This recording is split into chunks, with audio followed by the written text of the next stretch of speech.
never thought betrayal could cut this deep. My wife. The love of my life. Sneaking out at night. Her guilt hidden behind those deceitful eyes. I trusted her. But she shattered everything.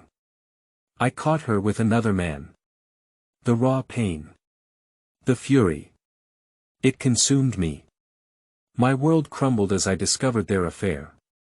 My heart breaking with every sordid detail. I confronted them. The rage boiling over. This wasn't just infidelity. It was a declaration of war. Revenge was my only solace. The night I set his car on fire, watching the flames devour my torment. In the rain, I faced her. Our final confrontation. Drenched in sorrow and fury. Wake up. Today is the day you might not come back. The door of our small metal hut banged open and someone yelled, "Mission today." Slowly, I got out of bed and walked over to light the ashes from last night's fire. Once it was warmer, I called to my co-pilot Bobby. "Get up, we're on." Bobby's job was to wake up the others. Eldon, our navigator, and Wizar Wisniewski, our bombardier. The four of us shared a dark half-cylinder-shaped steel hut with two more crews from our squadron. We were part of the 432nd Squadron, one of four in the 17th Bombardment Group. We had been based near Cagliari since late 1943. Not much was said as we dressed in long underwear, wool shirts, pants, and 2 pairs of socks. At 15,000 feet, it gets pretty cold. My leather flight jacket had our squadron symbol on the front, a flying Grim Reaper holding a sickle. On the back were 2 rows of 10 yellow bombs and 1 row of 3, showing 23 missions. Our plane's name, Beautiful Betty, was also there. As the pilot, I got to name our plane, and I named it after my love, Betty Moran. I always felt nervous before a mission. You need to believe you'll finish the job and come back alive. But there were so many ways to die. A tire might blow on takeoff or an engine might fail. We flew close together in tight groups, that wasn't all. There was always flak from enemy fire. I remembered seeing the plane in front of me getting hit and breaking apart. The crew who lived in our hut died. I helped gather their things to send back home. Still, the B-26 Marauder was a strong plane. We had a .50 caliber machine gun in the nose, which was operated. I had 4 guns in blisters under the cockpit. There were also 2 guns in the back and a turret on top, but the best part was the Marauder itself. The B-26 was a medium bomber. Unlike the heavy bombers that dropped bombs from high altitudes, we hit from low to medium heights. People said the Marauder could drop bombs so accurately that they could land in a barrel. The first version of the plane was so dangerous that it was nicknamed the Baltimore Bitch. Many crews died flying it, but they made changes, and now it was one of the fastest and most reliable planes in the Army Air Corps. It was a little after 5 a.m. and still dark when we climbed into a canvas-covered truck. The benches were hard and the ride was bumpy, so I just stared into space, thinking.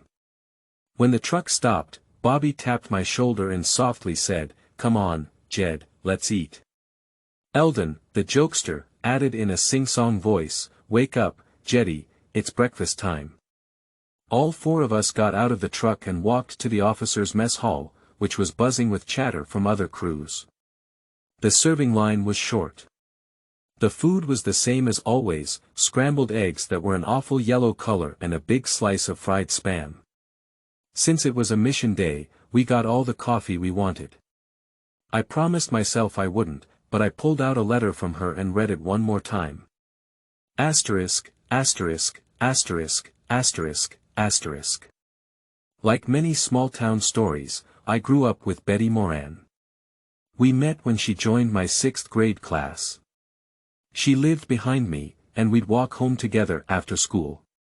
Betty loved baseball, and that was just one of the many things I liked about her. I was slow to notice when other kids started pairing up.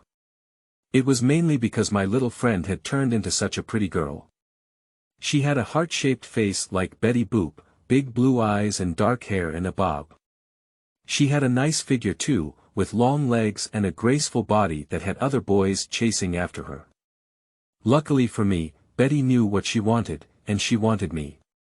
She never changed her mind. Whether it was due to my charm or the close bond we had from growing up together, I quickly fell in love with her. We had an idyllic teenage life. We were together every day.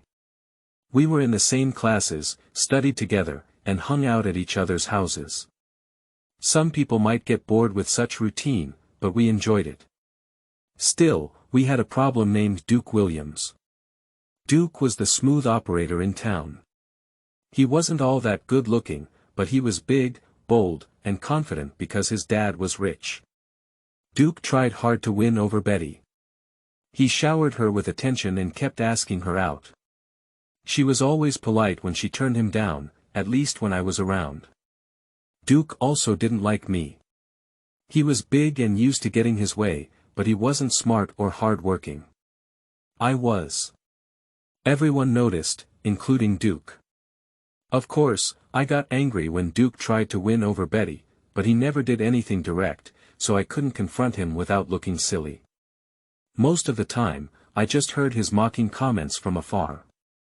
I ignored them because my only goal was to leave that town. My parents liked routine. My dad was a manager at a dairy and wanted every day to be the same. My mom did everything at the same time every day. If she was doing laundry, I knew it was 9 o'clock on a Monday without looking at a watch. I was different. As a child, I might have liked the routine, but as I grew up, I wanted more. As I got older, I started to feel that staying in a small town seemed pointless. The idea of living a life without purpose scared me. If you want to see what I mean, walk through your town's cemetery. Do you know any of those people? Probably not, but they were once living, breathing people who thought they mattered. Here's the truth. Very few people really make a difference, especially in a small town. Maybe I read too much. Maybe I was smarter than some. Maybe I never felt like I belonged. But I saw life as more than just getting married, raising kids, and being buried with a bunch of nobodies. I wanted a life that mattered. I actually envied the guys who only wanted to have fun. They had no big dreams or goals. Most were happy. Some were upset with their lives, but none of them did anything about it. Me. I felt like I had to make a difference. It was a burden. If I could use one word to describe myself, it would be practical. I solve problems and look at things logically. I don't know why I'm like that. Maybe it's in my genes. Or maybe I'm just a bit awkward socially. I don't care if the glass is half full or half empty. I just want to find the right glass. So when the government offered free pilot training, I was one of the first to apply. They paid for all the classes and flight lessons for anyone willing to become an air cadet. You even got a commission. Of course, you had to join the army to get into the program. Still, it was a way to do something with my life instead of just fading away. Plus, it was free education. At first, Air Cadet volunteers needed 4-year college degrees and I was only finishing high school. But in 1940, they lowered the requirements. So you only had to pass a 2-year college equivalency test. I took the exam and passed easily. I felt good about myself and my future. I knew I might have to go to war if the US got involved in Europe, but number 18-year-old knows what war is really like. It just seemed like an exciting adventure. Plus, I figured we'd all get drafted anyway. I was like every other boy in town and knew I would rather fly than walk. Like I said, I was clueless. Betty thought like everyone else in town. She didn't see why anyone would want to live anywhere else. And she couldn't understand why I wanted to be a pilot. My argument was that I would have a valuable skill and a good job. I told her if I can't do anything special or don't know anything useful, then the only thing I have left is my time and I don't want to spend my life working for hourly wages. She looked unsure, so I added, the faster I get a good job, the sooner I can support you and we can get married. That convinced her. Betty wanted to start a family. She was eager for anything that would help her get there quickly. That fact would come back to trouble me. It was the week after Betty's 18th birthday. She wore a gray sweater that fit her well and a skirt that showed off her legs. She had a pearl necklace and her light brown hair was pinned back with red clips. She looked lovely. We'd done the usual family socializing and the party was settling down for an evening of drinking and conversation. Betty looked as bored as I felt. I nodded toward the French doors and we walked out onto the back lawn holding hands. Her perfume was sweet. We lived in a nice neighborhood and our property was connected across a little tree-lined creek. There was a bridge over the creek that led into a small yard with a gazebo. I took her hand and we walked over to sit on the big bench facing the creek. It was humid. You could hear the water and the chirping of katydids. Betty sat close to me when we sat down. Being near her made me happy, but I needed to get something important off my chest. I thought I knew the answer, but I was nervous. I said, "Betty, I've loved you since we were kids and I'm worried about what will happen when I have to leave for pilot training." She looked upset, like she thought I was going to break up with her. She said, "I love you too. I will always love you. I can't imagine being with anyone but you." "Why are you asking me this, Jed?" I said, "Because I want you to accept something," and I showed her the ring box. It was a small diamond, all I could afford at the time. Her eyes softened. She held out her finger and I slipped the ring on. She looked at it sparkling in the dim light. She said nothing. Then she turned and kissed me passionately. That answered the question. She lay back on the bench, eyes shining with a new emotion, and said, "I want you." It didn't matter that both of our parents were close by. This was a private spot and we had to cross that line. I held her and kissed her. She sighed with pleasure. We were still dressed, but she had pulled her skirt up. We continued to kiss and she sighed a bit louder. Her breathing quickened as I held her close. Her legs began to move and she said softly, "Hold me." I was a virgin, but I knew what she wanted. All right. Here's the simplified and neutral version of the story. So I moved my hand down her body and into her underwear. My fingers slipped into the space between her legs. It felt strange and made me nervous. The area was warm and slippery with a smell I didn't recognize. I had a vague idea about female bodies from looking at my parents' medical book. Yes, it's awkward, but I was a curious teenager. I knew about the folds of skin down there, but there was also a small bump that made her gasp. I moved further down and found the spot. Betty made noises and moved around. The closeness of the moment made my heart race. I had an idea of what to do, even though I was only 18 because guys talk, but we were both new to this and we fumbled a lot before I managed to get my pants down, her underwear off, and everything in place. Betty was desperate by that point, whispering, "Please do it. You have to." I held myself and put it at her entrance. I pushed gently. She was well lubricated, so it went in easily, though it was still tight. I felt some resistance. I pushed a bit more. She made a high-pitched sound, and then I was all the way in. She let out a deep groan. I paused to let her adjust. Her blue eyes first showed pain, then they looked foggy and rolled back. She was holding me tightly.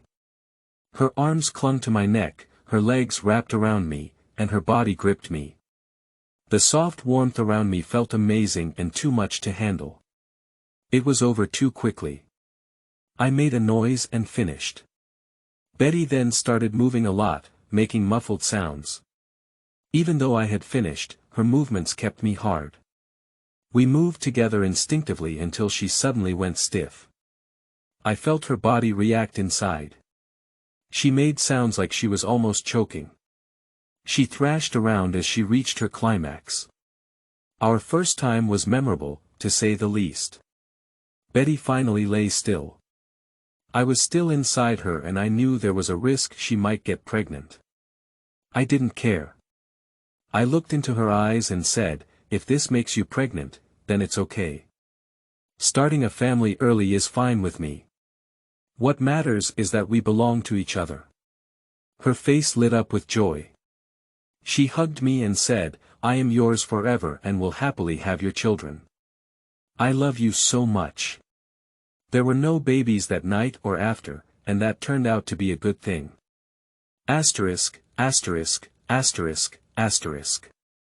Our plan to marry after high school changed on December 7, 1941. Plans don't stand a chance against the future's uncertainty. I remember sitting with my dad, listening to a football game on the radio. The announcer interrupted to report that Japan had bombed our fleet at Pearl Harbor. The next day, we were at war. They needed pilots right away and I was already signed up. So I got a letter to report for duty. My parents drove me to Milwaukee to board a train with other young men, all scared. We didn't know where we were headed. The ride was silent. I stared out the window, thinking my old life was over and the future scared me. I thought, so much for being the bold adventurer. But change can't be avoided and success depends on how you handle it.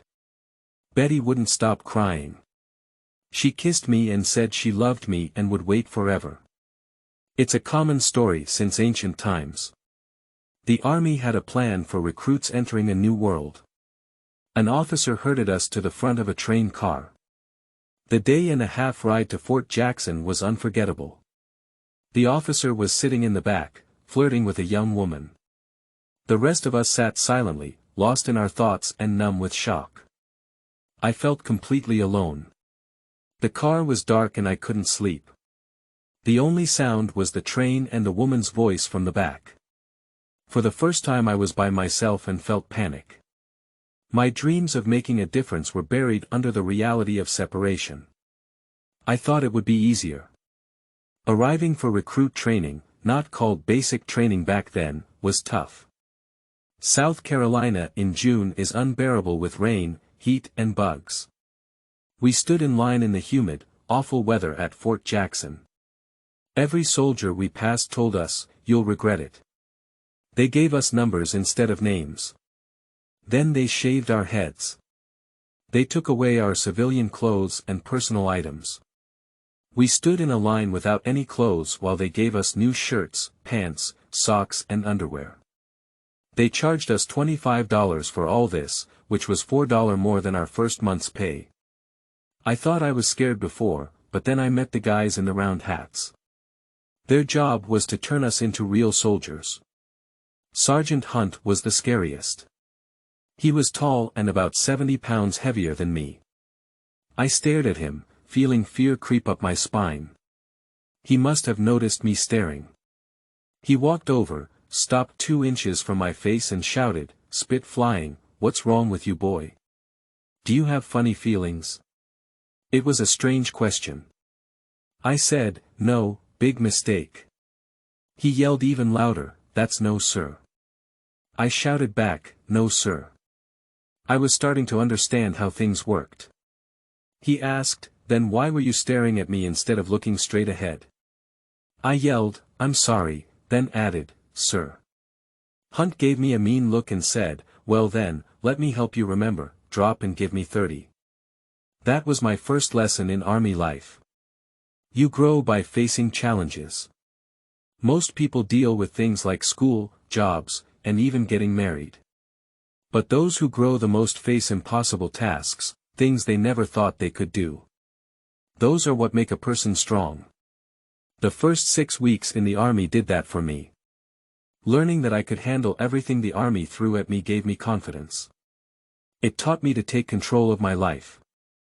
I went from crying in my bunk the first few nights to someone who believed he could do anything, no matter the odds. There were 2 parts to recruit training, basic and then advanced. About halfway through we took the Army General Classification Test. It was to help decide what we should specialize in. Most of the recruits were draftees, specializing in marching and being shot at. But I was already set for flight school. After the recruit segment, I moved to the 63rd Army Air Force's Contract Pilot School in Douglas, Georgia. This stage determined if I would become a navigator, bombardier, or pilot. The first part was learning. 30 of us lived in a big dorm while studying how planes worked. When you passed, you became an aviation cadet. I studied hard and was top of the class. So they made me a pilot. For the next 10 months, I learned all the things needed to become an Army Air Force flyer. I started in a Stearman Cadet, a simple, strong plane. You had to fly alone to not wash out. That was a stressful time. I remember one very religious guy. He used to lie in his bed saying prayers. One night someone asked if he had just flown alone. Without looking up he said, "You bet I did," and kept praying. After graduation, we were assigned to either fighters or bombers. We all wanted to fly fighters. But the bombing campaign over Germany had started and they needed many new bomber pilots. If I'd thought about it, I would have figured out why, but I was still naive. I paid attention and worked hard, so I was at the top of the class. I became a second lieutenant in May 1943 and learned about the new B-26B Marauder. We got 3 months of training in those planes before being ready for combat. I joined the 17th Bomb Group, which flew B-26S out of Desamamanu Air Base near Cagliari on Sardinia Island. I arrived there in November of 1943 on the Liberty ship John Banvard. The last day of that trip was my first taste of war. The Banvard was sailing south of Sant'Antioco Island when 3 Ju-88s appeared. Italy had surrendered, but the Germans were still active, flying out of air bases in central Italy. We had a 3-inch gun in front, a 4-inch gun in the back, and 10 20mm anti-aircraft guns so we could defend ourselves. But seeing those black, shark-like Nazi planes was still scary. The guns made a lot of noise. The Ju-88s made a few lazy bombing passes and left. There were some loud booms and a few splashes in the water, but nothing serious. I thought the Germans weren't very accurate. It seemed like they were just going through the motions. That was my first lesson in war. I had imagined a relentless enemy willing to do anything to kill me. But most of the other side were just kids like me, doing their job and trying not to die. Sure, some were fanatics who would risk everything to hit something, but most sane people would settle for close enough. Asterisk, asterisk, asterisk, asterisk, asterisk. The Marauder was a smaller plane. At just 58 feet, it was different from the larger bombers. The most important difference was in the cockpit. There was a small passage to my right where Whizzer squeezed into the bombardier's position in the glass nose. The passage started at Bobby's left knee, so Bobby only had a wheel, no rudder pedals. Eldon sat behind a wall behind the cockpit. The tunnel, dorsal, and tail gunners sat behind the bomb bay in the back. It was very cramped. I had been in Bobby's seat for the first 10 missions. Those were mostly easy flights over the landing at Salerno. The soldiers on the beach were getting hit hard by the Germans. We were sending every bomber we had, even the big ones, to help them break through. But it was the low-flying B-25 and B-26 planes that took out the German tanks. We were based just across the sea in Sardinia, so we flew a few missions every day through September. The Marauder could carry heavy bombs, but for these trips we had smaller bombs for soldiers and tanks. Our four-side machine guns let us shoot at the Nazi groups, causing a lot of damage. I moved up to the pilot's seat when Captain Morrison went home after 35 missions. I also got a promotion. Morrison was a good teacher and my crew was excellent, so the change went smoothly. That was when Bobby joined us. He was a year younger than me, 21 to my 22. His family was Italian, and he had a strong Bronx accent. He liked the local girls and they liked him back. Me? I lived for letters from home. I got one from Betty in every batch. They were mostly cheerful stories with lots of news about what was happening back home. One thing I didn't like was that Duke was marked unfit for service. It seems Duke had flat feet and couldn't join the military. He felt bad about it but worked at his father's bank. Maybe that's why Betty's letters came less often. Then her final letter broke my heart. I wrote to Betty whenever we had a break, but we flew 3 to 6 missions a week. We spent winter bombing the enemy on the Gustav Line. Our planes were the only accurate way to get the supplies to the British and American troops. The big bombers didn't have the precision. After we destroyed the old Benedictine Abbey at Monte Cassino in February 44, the advance up the peninsula was slow. Then we changed targets for some reason. We started bombing the train yards in Marseille and Toulon almost every day in April and May. The events of June 6 cleared up why we were doing that. Cutting off enemy railways made sense since our forces were fighting in Normandy, but back then I couldn't understand why we were hitting places like Limoges and Clermont-Ferrand. Asterisk, asterisk, asterisk, asterisk, asterisk. Everyone in the briefing room gasped when they revealed the day's mission. We were to hit 2 big train yards in Lyon. We got the job instead of the big bombers because the train yards were in the town center. It was the farthest our planes could fly. The photos showed heavy defenses with concrete flak towers everywhere. We knew some of us wouldn't be coming back. Dawn was breaking. It looked like a clear and sunny day, but the British Pathfinder plane over the target reported clouds. So we waited by the planes until almost mid-afternoon. It was strange seeing farmers quietly working in their fields while we prepared for war. I thought they might cancel the mission as it got late. We had been waiting for hours when the Follow Me Jeep came out, and we knew it was time to go. We hurried to our positions, closed the hatches, and the ground crew started the engines. Beautiful Betty's engines roared to life. Taking off felt routine. I was just a 22-year-old kid, but training made it second nature. We took off every 20 seconds and formed up at 10,000 feet in a tight formation. The sea below was bright blue and calm. The French coast by Marseilles looked beautiful.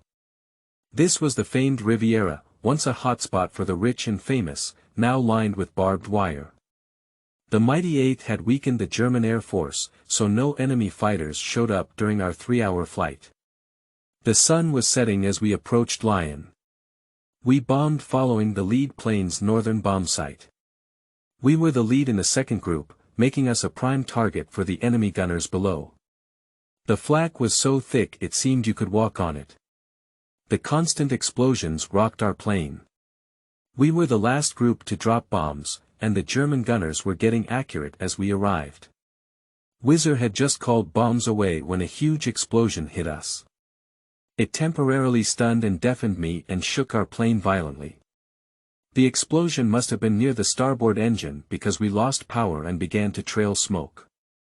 The B-26 was the fastest bomber in the U.S. fleet because of its high wing loading. In simple words, that means without the needed speed, the plane flew like a brick. When we lost the second engine, the plane tilted and started a steep dive. The dive helped me get the plane level again. We were flying straight for a short time. But Betty, our plane, was moving oddly at about 150 miles an hour, almost sideways because one engine was still working. I lowered the flaps to try to keep us in the air, but it was clear we wouldn't last much longer. Billy Sparks, our tail gunner, shouted into the intercom, "They're all dead back here." I told him to parachute out. His spot had a hatch he could use. Then I looked at Bobby.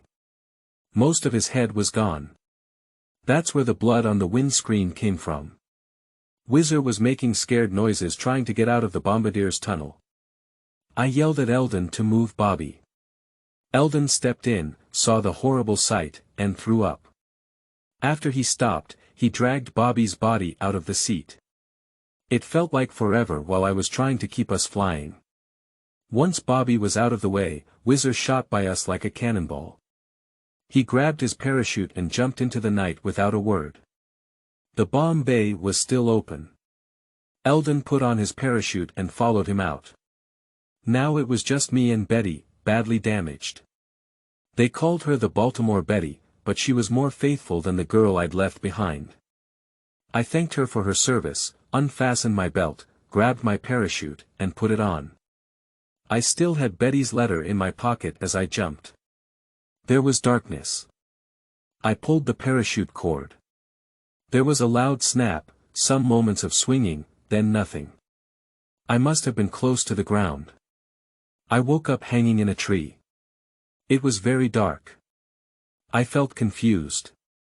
All I could hear were crickets and frogs. Strong, earthy smells filled the air. Then it all came back to me. It felt like waking from a bad dream only to find it was real. I was in shock. My problem-solving instinct kicked in. Hanging there, I began to think. First, I knew I had to get out of the tree. It took a few careful minutes to unbuckle the parachute while slowly turning in the branches. I was unhurt except for a bump on my head and some scratches.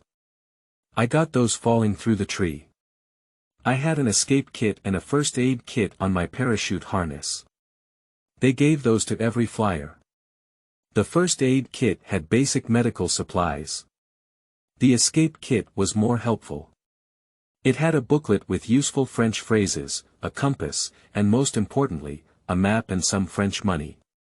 I also had a .45 gun in a holster under my jacket. Most pilots had one. I carefully dropped to the ground. It was a humid night, moonlit, with a lot of insect noise. I was in a forest on a steep hill with a town below. I could see its lights, but had no idea where I was. I knew the Germans would look for me. So the first thing I had to do was get away from there. I'd been distracted flying the plane, so the mountainous terrain didn't surprise me. We had been flying southeast towards the Alps. At nearly 300 miles an hour, we might have crossed into Switzerland. If not, I was in Vichy, France. If caught, I'd either be a prisoner or sent to a camp. I didn't like either option, so I had to be careful who I talked to. We were told to go to Spain if shot down. Spain was neutral, and we could get home through Gibraltar. I had to cross southern France to reach Spain. I had a map and compass. I started down the mountain, moving towards the town. The first thing I saw was a large house. It stood at the clearing's edge, surrounding outbuildings and smaller homes. My watch said it was 10:30 p.m. My first job was finding new clothes. I hoped to buy some from a French farmer that would help me blend in. I wore my flight jacket and layers to keep warm in the high altitude. I looked like an American flyer. It was also hot, at least 80 degrees, making my wool clothes itchy. The house and the area around it looked deserted. Strange, since it was a big place. It looked like it might have been a hotel. Nobody knew what the Nazis could have done to the people there. Maybe they moved them away. I stayed in the shadows, sneaking through the forest and across an untended garden. The days I spent hunting deer with my dad helped me move quietly. I reached the back of the house and found the door broken in. That explained the lack of people. The door hung by one hinge. I moved it aside and carefully entered the dark building. It was pitch black inside. I had a choice. I had a flashlight, but turning it on might reveal me. Or I could try to explore this dark place without light. My next step made the decision for me. I kicked a bottle and it rolled loudly across the floor. It scared me so much I almost lost control. As I fumbled for my flashlight, I heard a noise like a rat running away. My heart was pounding harder than when I was on the plane a few hours ago. I found myself in what was probably an old kitchen. There were cupboards, pans, and the remains of a meal. Big candles lay unused on a counter. I had my trusty Zippo lighter with the squadron emblem on it. I turned off the flashlight and lit one of the candles. It was enough light to see around without attracting too much attention. I carefully moved to the next room, which was full of long tables. It looked like a mess hall.